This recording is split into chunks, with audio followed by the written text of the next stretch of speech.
Welcome to PowerUp podcast, the podcast that seeks to empower and dismantle, giving us the power and confidence to question, deconstruct, rebuild, and expand in life. I'm your host, Amma Rouge, voiceover and multidisciplinary artist, well-being advocate, food and book geek with over 14 years of movement-centered experience. I am your host, Ella Mesma, artist, choreographer, yogi and coach with a passion for alchemy, creativity, transformation and workplace wellness. We recognise that we can't dismantle and empower or be empowered without first learning ourselves, diving deeper to unlearn the harmful, restrictive and unprogressive. It's an ongoing practice and journey for us all, which is why we created this podcast. Our show features guests doing the work to enlighten, deconstruct and power up in their own magical ways. We're going to be having conversations around the power of healing, transformation, well-being and creativity, and how they feed our personal and collective evolution, how they help us power up. We are back exploring the power of circles with the wonderful Thomas Talawa Presto, who is the founder and artistic director of Tabanka African and Caribbean People's Dance Ensemble in Oslo, Norway. Thomas's pronouns are he, him. The company and its associated movement technique, the Talawa Technique, has been 23 years in the making. The Talawa Technique is one of few fully codified techniques drawing from Africa and the Diaspora.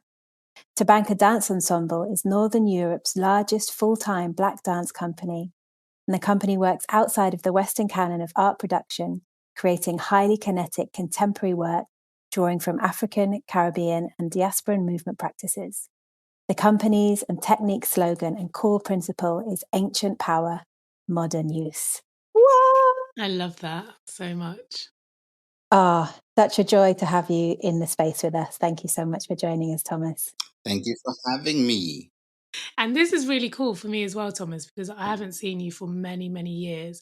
And the last time I saw you was in, I think, Irie Dance Centre space in New Cross years ago, doing a workshop with you.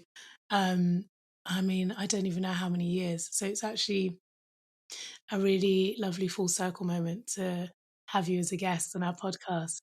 I think it's at least 8. Oh gosh, yeah, at least. Wow. At least, yeah.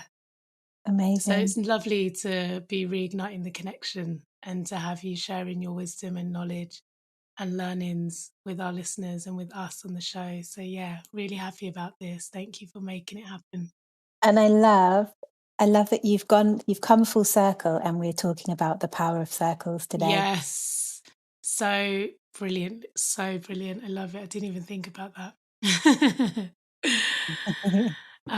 So Thomas, we've been talking a little bit about how circles appear in nature, how circles are formed, how they're part of our lives from very early on, how as babies we actually have a preference to curve biologically rather than kind of angles and straight lines from as young as kind of 5 months old. And we wanted to talk a lot more about the role of a circle in dance. And so obviously we're talking with you. And we would love to know, what is the role of the circle in dance? I would say that first I would have to make several disclaimers and say that it has multiple roles. And that would be as varied as the cultures that the dance is from, and also as varied as, let's say, the choreographers or the practitioners' goals with it. So I just want to put that there first. And it also is like, if you understand technique, really, you know that, for example, for my hand to move in a supposed straight line, if you look at my elbow, you notice that my hand is actually moving in a curve from my elbow to make it look like a straight line. Or I will actually say Western preference will describe it as a straight line. Physics and anything else will say that Western preference is lying, which it likes to do a lot of. So then I placed that little bit of shade there. But the body is incapable of moving in straight line, just from the way we are constructed and from the ways that our joints are put together. we move in curves. And a lot is accomplished technically if you understand that you move in curves. Can we just take a minute for that? Just a little pause, just for that to land. Okay. And then also with the rules of physics, because of inertia and these different forces and counter forces, there's also a curving of energy. Yeah, there is supposedly a preference for moving in a straight line. If there was absolutely no force interfering with Yes. something that you throw, it would move in a straight line. Because of gravity and all other stuff, it will curve. So in that way, just all of nature curves or bends, including lights and photons. Yeah. So so then you could say that once there's more than one force affecting the same object or same thing, it will curve. Now, to try to like land this or bring this home, my belief is that the main aesthetics within Africana dance, that means all dance that comes out of African people and African philosophy, is what I call social rhythm. Yeah, so there's an exchange of energy, an exchange of vibration. There's a call and response. It is Yeah. predominantly rhythmic, and it's social. But it's a social way of doing rhythm. The body answers itself. That's what I call self-social rhythm. So that means your hips can answer your chest, or one side can answer the other side. African drummers as well. They don't only drum what you are dancing, they also answer what you are dancing, and a drummer is also answering himself. And we do this. It's the same as when I'm talking now. I am talking, but I'm also having an internal dialogue, choosing the words, and I'm looking at you guys responding, which is causing me to evaluate. Am I having at least two internal conversations and one external one? Yes. Yes. And I will say that African drums brings those three levels out. Delicious. And that is part of the core of polyrhythm, is these multiple voices, both answering another voice, but also answering itself. Mm. And this creates these layers of rhythm. I'm simplifying, right? So then if we understand that again, everything that is affected by more than one force would curve, then we start to understand why in the social rhythm and why in the dance and so on, there's a curving. And that is also an acknowledgement of the body answering the body, and it's an acknowledgement of your body answering other bodies in the space. Yum.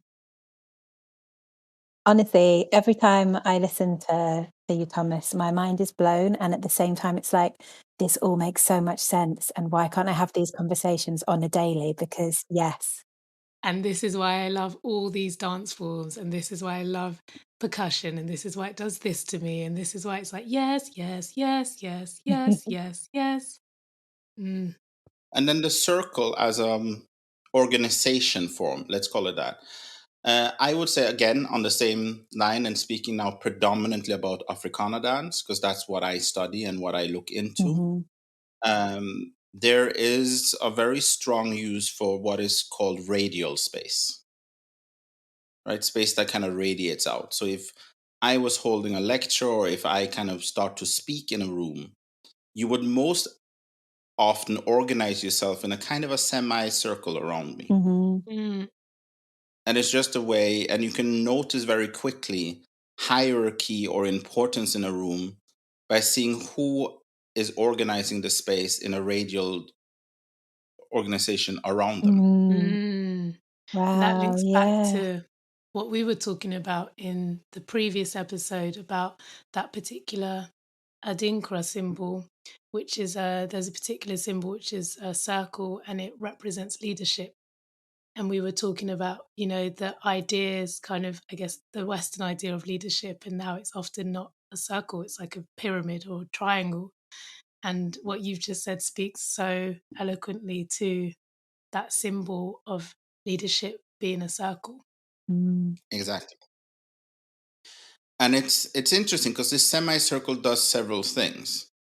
one, it allows multiple people to face the area of importance, but it also allows a kind of a equaling in relationship to that, as opposed to if you would have, oh, I want to hear, so I'll go up front, and then the next person, the next person, the next person, and the people behind won't see, won't hear. Yeah. So there's also an empathy Mm. in the semicircle or circular organization. Mm. I call it democratizing the circle. I think the pronunciation might be weird because I live in Norway, for No, the listeners. that is great. Yeah. Totally know But what you're it's also, saying. yeah. So, and it's let's say Kumina, certain ways of organizing Kumina, for example, the drummers will be in the middle. Mm. The drum is in the middle of the circle. And then you have democratized sound, because then the sound radiates out Love. to everyone around in the circle Yeah. in a more equal way, and the dancers dance around the drummer. Yeah, Beautiful. love And that. then you have another organization where usually the drummers will be over to one side, and then the circle will come kind of fanning out from the drummers, in a sense. So you almost still Um, have this whole sense of whole, but it's just arranged at a slightly different connective kind of yes. experience. And what I have looked at, which I find is interesting, is how dance organizes itself then within the circle. Mm. And how do I? Okay, so I'll break it down a little bit first. So I try to demystify African practices and link them in a way that allows ourselves to really talk about it as practice. What actually is it? Mm. So when I talk about rhythm, I divide rhythm into 4 elements. I divide it into sonic rhythm, that means rhythm that you hear; optic rhythm, which is rhythm that you see; Mm-hmm. tactile rhythm, which is the rhythm that you feel. That can be the vibration of the drum, that can be the bass in your chest when you hit the club. It can be the stomping of the feet of the dancers next to you, but it's tactile. You sense it or you feel it. Yeah, and then lastly, I have what I call ethereal rhythm, Mm. which is the rhythm of memory, the rhythm of cultural norms, etc. So, for example, if you hear a samba beat, you could, for example, remember the last time you saw somebody dance to that. Let's say you visited Brazil. Mm-hmm. So the memory of how people move to it is also something that you're dancing with, or is Yeah, there. Mm-hmm. absolutely true. Or if it's your culture, there's a cultural norm or a standard. Mm. Because if you play that rhythm to somebody who's never seen samba, who never heard it, they might choose to move very differently to it. Yeah, very Right? true. Yeah. So we also have to acknowledge that there's a norm, there's an aesthetic, there's something that this rhythm triggers, which is more. Yeah. And then also ancestors. Yeah. Ancestral rhythm is there and so on. What some people call blood memory. Beautiful. And especially because for those of us who are deep cultural practitioners and so on, our ancestors are not gone. Mm. They continue to dance with us, so Mm. that they are a presence in the room, and they are also a presence in rhythm, and in more than one way. So I will actually go and describe it a little bit further for those who are not initiates, for those who are not necessarily believers. I also want to say that from a purely academical point of view, when we as African dance practitioners dance, we are literally dancing with our ancestors. And this is how. When we dance to the drum is codified. Our feet do not sound like our knees do not sound like our hip does not sound like our chest and shoulders. So if I go in and I dance in the circle and I do something which is so pleasing to the community, my bodily movements might become a score that is remembered, and I can be rhythmically referenced to through rhythm. So it writes down my body. Rhythm is a transcription. So a traditional rhythm is a transcription of how our ancestors moved. Mm. And if you understand rhythm, you can actually decodify and hear chest, hear feet, hear shoulders, etc. Mm. So Wow. that means that once I enter on a traditional rhythm, and I improvise within a score, of course. On top of this, I'm in direct dialogue with my ancestors' bodies. Yeah, direct It's not conversation. just a metaphysical thing. It's not just a spiritual thing. It's also actually a very real, let's call it written or transcribed practice. Just to make I'm so really just happy people that you clarified that Yeah. explicitly with the double layers or the many layers. the So many yeah. layers. And then you have the additional spiritual practices that when I do this, I can activate the actual ancestor and my body can be lent to the ancestors that would continue to speak through my body, etc., etc. That's the next level. So, but now what we have are these four, call it modules of rhythm: tactile, optic, sonic, ethereal, right? So you have these, and then you have the circle. Now, in the circle, let's say if the drums are off to one side, right? We as dancers work in collaboration with the drums. You could say that often we would be doing movements which wouldn't necessarily be heard, but they will be seen. So they are optic rhythm. Very often that's the realm of the dancer, but the drummers do it too. For example, when the drummers are drumming, you'll sometimes notice that the drummers will raise one hand to show the hand to the audience, and that you hear that the rhythm continues to show off virtuosity, to show that I can hold the rhythm that I was doing with two hands with just one hand. Watch me. That's both what I call potential rhythm, which we like to show. We like to show that there is potential for more. That's also tap dancers do it. They will hold the rhythm with one foot and then with two. So yeah. A groove sometimes is about this. If you explode into a rhythmic attack or a casse, like a rhythmic breakdown, and then you chill it all the way down to just groove. Yeah. Yeah, that's also a way to show that there's potential for more. It's a very important aesthetic aspect within polyrhythm.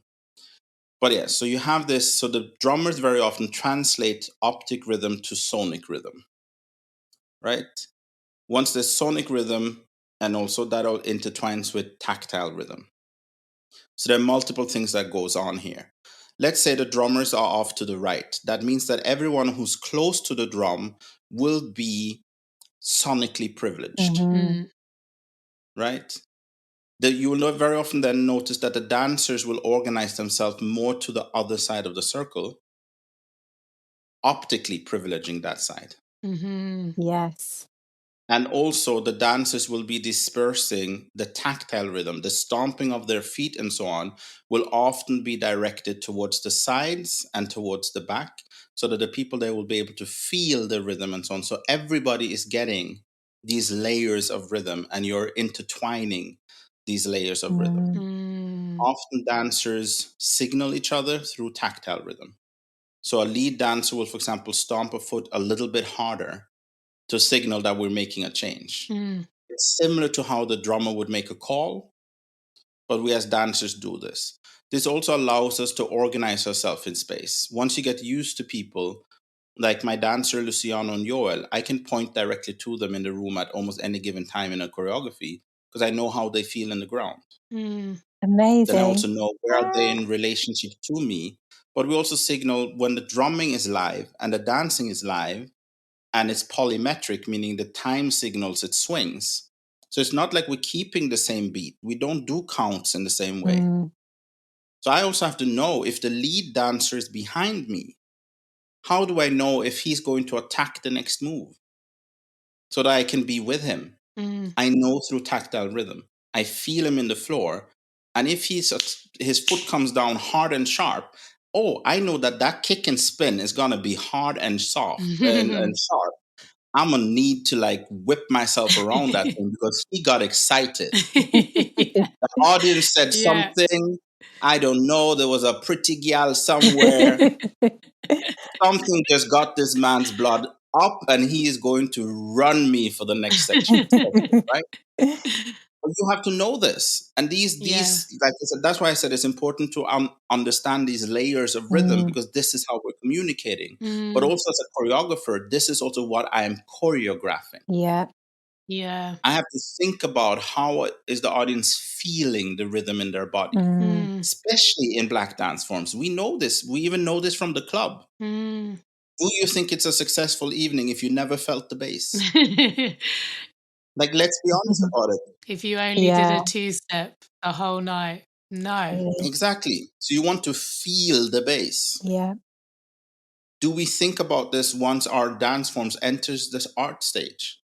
This has been a fight that I had to do in every concert hall I go into, because they're used to classical music or they're used to other forms. They're not, and I said, no, I need proper subwoofers. Amazing. I need you to give me sound with more bass than you're used to. Yes. Yeah, because we need to feel it in that way. Yes, the Also, audience needs to be able to.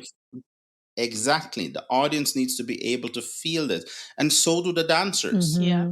Well, no, I'm sorry. You can't just give me the two little small So monitors. true. Like, So behind the screen, I often ask for an extra subwoofer. But the dancers can move with more bass, but that the bass doesn't feed into the audience, because then you get a problem. So you have it all the way in the back, and you have it a little more turned down towards the floor, so not high up. But this Okay. also affects how the dancers move. that's actually making me think about shows where I haven't felt it, and the connection of that, of like, actually it's that I didn't feel it inside my body. And sometimes you try and explain that to somebody, you try and communicate that you need to have that, like, I can't feel the music. Can you, even in classes, can you turn it up because I can't feel it? And it's not, you don't think necessarily, I can't hear it. Sometimes it's really like, I can't feel it. And sometimes whoever is leading the class or the session, sometimes they don't understand. It's like, oh no, it's fine like that. And you're like, yeah, but I can't do the movement because I can't feel it. Yeah.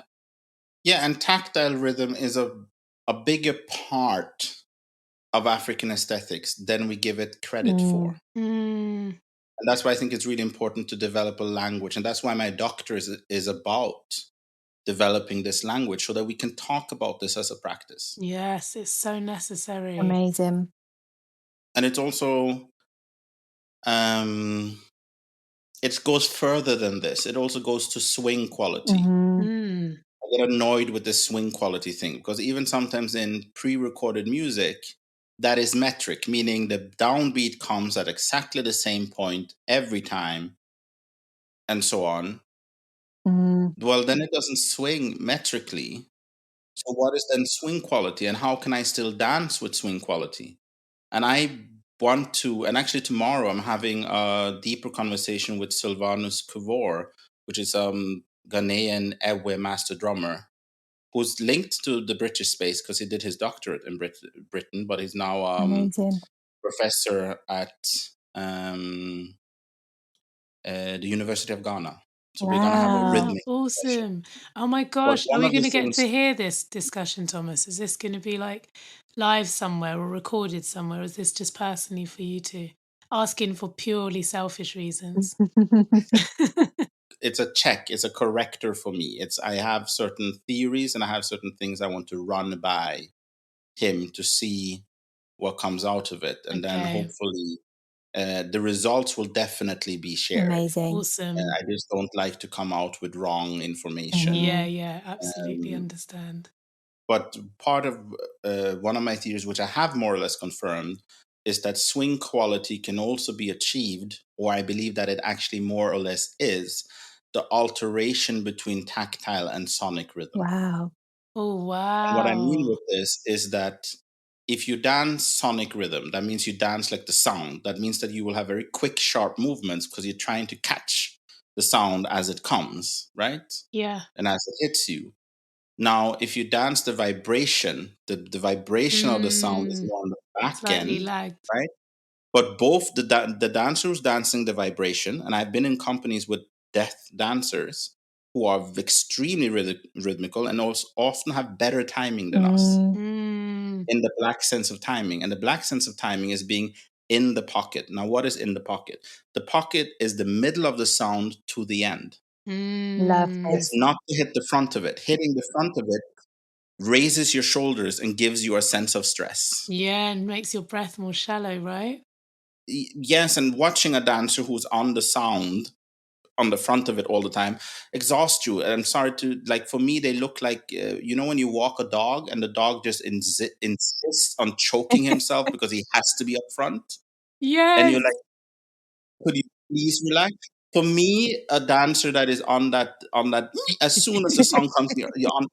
I get the same feeling where I'm like, could you please stop choking yourself? Like, please, just calm down. We will all reach at the same time. I swear, we will. If you just put your foot down in the middle of the pocket, we will all reach at the same time. I promise you. Please believe me. So yeah, so it's the difference between choking oneself and sitting in the music, exactly, right? sitting in the music. So this alteration between sonic in the pocket and being right at the end of the vibration. If you alternate between these two in a dynamic way, you will get a real sense of swing, and you will also get a real sense of groove. And as an audience member, I think to watch, that is when it's like the most ultimate deliciousness. Exactly, it's juiced. What we in the Caribbean call it juice. You juice it. Yeah. But for example, we need to be able to have this language. Now, when I have this language, I can teach my students how to do this. Oh my gosh, I'm so excited. I feel like we need more workshops with Thomas. Thomas, where you at? Thomas. Yeah, same. I mean, Thomas, I want to be your student. Like, let's be honest. I totally want to be your student. You know, I last did a class with you on the internet, actually. I think it was this summer, one of the serendipity ones. And yeah, man, like, just what you're doing is so important, so needed in this world. And, just the levels of technique and just appreciation and understanding that you have, and how, I feel like these dances are still so misunderstood in the world, and just what you're doing, like bowing down to your work, and thank you for being you. So that since you said that, brings me to the last point that I really want to express to people. Amazing. Parallaxity. So when something is parallax, it means that depending on the angle that you're watching it from, it will look different. It will look different in size, it will look different in form, and so on. Now, because of the circle, African dance that is designed for circularity is parallax. That means that depending on where you stand in relationship to the movement will look different. That's why you orient your body with what I call polyfrontal. So that means you have more than one front. So moving in a circle is not the absence of having a front, it's having more than one front. Oh, can we Also, wait, Thomas, we need a pause. Can you just say that again? to have a circle is not the absence of having a front, it's having multiple fronts at the same time. And as I mentioned before, remembering these layers of rhythm, right? So you will have multiple optic rhythmical front or visual fronts, but you will also have multiple tactile fronts, because when you stomp your foot down on the floor and so on, you can choose which direction you privilege with the vibration. Love. Right? So there's multiple fronts here, and you can privilege them differently.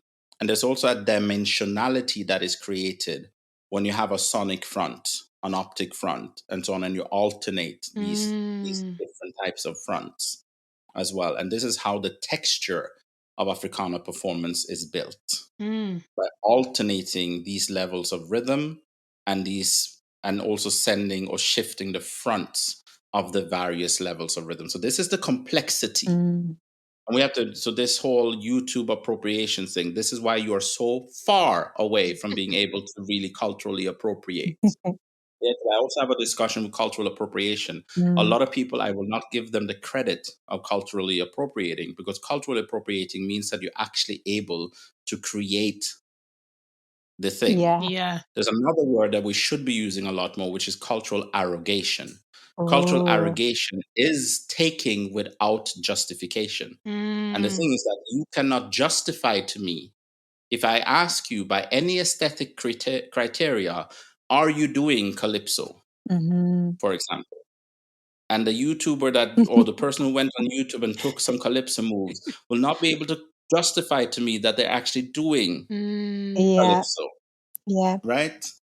So that's the thing. So, but these layers Yeah. and this parallaxity, and parallaxity is also, it also affects sound. So there's parallactic sound and visual. The best example I could maybe give you is like if you're driving a car and then there's an object. When the object is far away from you, it seems like it's moving very slowly. And as it gets close to your car, and it's suddenly past you. So it's like, so it moves faster and faster and faster the closer to you it is. Now, this is also important because understanding this is why certain moves, like certain swings of the arms in African dance, can look fast or slow. And then you sometimes you can't understand how come this dancer seems to be swinging their arms faster and this one is swinging their arms slower, but they're both around at the same time. That shouldn't be possible. And that also has to do with where is their accent, like where's the highest speed of their swing in relationship to the music. And they will notice that they will alternate where they place that speeding accent in the full swing according to where they are in the circle. Because the closer you are to the drums, the faster the sound hits you. So that means that the dancers that are closer to the drums will often look like they're dancing sharper. And the dancers that are further away from the drums are looking slightly more groovy or slightly more on the back of it because the sound is hitting them later. Yeah. And you compensate this by having the dancers closest to the drums dance the sound first and then they pull it into the vibration. Yeah. So they have a sharp initiation, slow vibration. The ones that are further away have a soft initiation, sharp Sharper. vibration or sharp ending. That makes so much sense. And that's why when we look at them, we don't look mechanically the same when a group of African dancers are dancing. But even if they don't look mechanically the same, they have an individual rhythm. They're all on beat and they're all on the same beat. Yeah. And this is how this is possible. So in order to really be able to explain this, we have to be able to understand these layers of rhythm, the parallaxity of movement and sound, and how you are in relationship to these things. Yes. And understanding that the dancers and drummers are weaving this real time Yeah. by using feedback from an active audience that is affecting this real time. So we're all curving around each other. Yeah. Next levels. Yes. It's next levels. Can I just second what Ella said and just thank you for even finding a way to verbalize this Right. in a way that the majority of people and those who are maybe uninitiated, non-dancers, non-Africana dancers, so on, so on, so on, so forth, people can actually begin to understand the layers and the complexity of what's actually happening and how much technique and codification there actually is in all of these dance forms. Can I just say thank you for that? And the power of circles. Yeah. Thomas, I'd like to just, I feel like our listeners will be like, now I want to see, now I want to learn. One thing I'd like to point to is the conversation that we did recently with Akim Toussaint, which was all about martial dances and exploring that journey because we're making this dance piece. But I know that you're also performing at Serendipity in, I believe, should I just ask that again? Because that was the doorbell. But I know that you're also performing at Serendipity this summer. Is that correct? Yes, in April and May, like right in the transition. Please go to Serendipity UK's web pages. There are really interesting talks. Makeda Thomas is coming, a really established choreographer, dance practitioner, and dance scholar from originally from Trinidad, also based in New York. Jamie Filberg is coming. Jamie Filberg is a specialist in kalenda, so the Trinidadian stick martial arts dance, and she has the kalenda technique. So she is for dance and art. Wow. So she's using that martial Caribbean dance form as the technical base for art production, which is really good for those who are interested in that. Yes. It has links to capoeira, it has links to makulele, it has So links to several exciting. other things depending on which kind of iteration you're familiar with. So there are some really, really good people that are coming to this one. Like, I am really excited. I am going to be there I am too. going So for excited. myself. I'm delivering workshops, lectures. There will be a decolonial conversation as well. Oh, There's limited space, so brilliant. then Get I will booking be on that doing that. So I now. will be talking about how. I'm already like, how can I get out of work to make sure that I'm Yeah, like, it all looks amazing. Make sure you come. Make sure you come. Yeah, I will fly in, whatever needs to happen, I will be there. And lastly, I will also say that some of what we just spoke about now, I will be writing about, because this festival, what is really great about Serendipity, and I have to give them credit for it. can we just shout out where Serendipity is for those who don't know? It's in Leicester. And what they do is that at the end of every festival, they gather the contributors and we all write a paper. So Banging. And they exciting. give this out as a book. They have an arsenal of books that deal with several of these topics from the perspective of the practitioners. So a lot of those Banging. questions that we have as practitioners, they answer and give insight into. And just a big up to Paulette as well, because, like you said, it's like, for me, that's the best.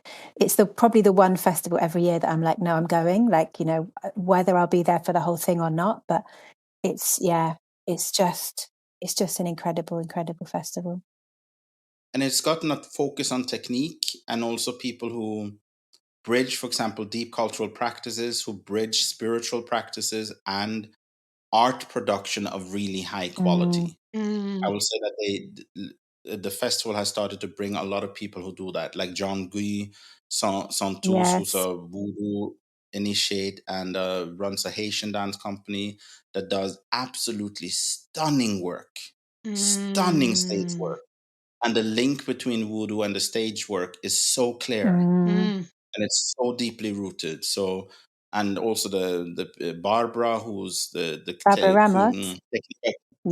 Technica Cubana, and so it's like L'Antoinette Steins, who's a revered elder from Jamaica, who also has made the first Caribbean modern dance technique Wow. that you can actually study at the University of the West Indies, and so on. And she also was one of the choreographers for Dancehall Queen, the movie, Beast. and so on. And recently successfully sued Beyonce and Jay-Z. I love it. Love it. I So it's love like, it. Beginning of the timeline, end of the timeline, everything in the middle. I love her. Yes. Yes. So it's so that's what I'm saying. So it's just, there's really good people, and they contribute, and they leave behind multiple references and so on. Like, it saved my master's degree. If I didn't have the Serendipity books to reference, I wouldn't have had the possibility to reference practitioners that are similar to myself. And that is also something that is hard for those of us who are doing various forms of Africana or Black dance, so call it what you will. There's a lack of references for us in the academic space and so on. So as we are trying to bridge this gap, and also finding ways to be embodied even within academia, I will say Serendipity has become a very important contributor there. And then, and I think we should not lose the view of that, but also to share those references, because it's important. Yeah. Because it can liberate us, and it can help us find ways to colonize in reverse. We're going to pop all of this in the show notes, all the links, and everything that's been mentioned in today's episode. So you know where to go. And you know where to connect with Thomas as well if you want to connect with him more. All in the show notes. Thank you so much, Thomas. It's been such a pleasure. As usual, I'm like, can we stay another hour? Yeah, thank you, Thomas. Honestly, this has been like the juice in my day, and looking forward to what else you do, and eventually the legacy you leave as well, because it's going to be dope. Yes. Thank you for listening. You can connect to us and our guests via the links in each episode's show notes. Before you go, we invite you to hit the subscribe button so you don't miss out on any of the goodness to come. And if you enjoyed today, perhaps tell a friend to tell a friend. We are always grateful for you, our listeners, for our fabulous guests, and to everyone who has contributed to and been a part of our journey here. Our music is by Tomo Carter. Everything else is brought to you by us, the PowerUp Power Team. I'm Ella Mesma. I am Amma Rouge. And we are PowerUp Podcast.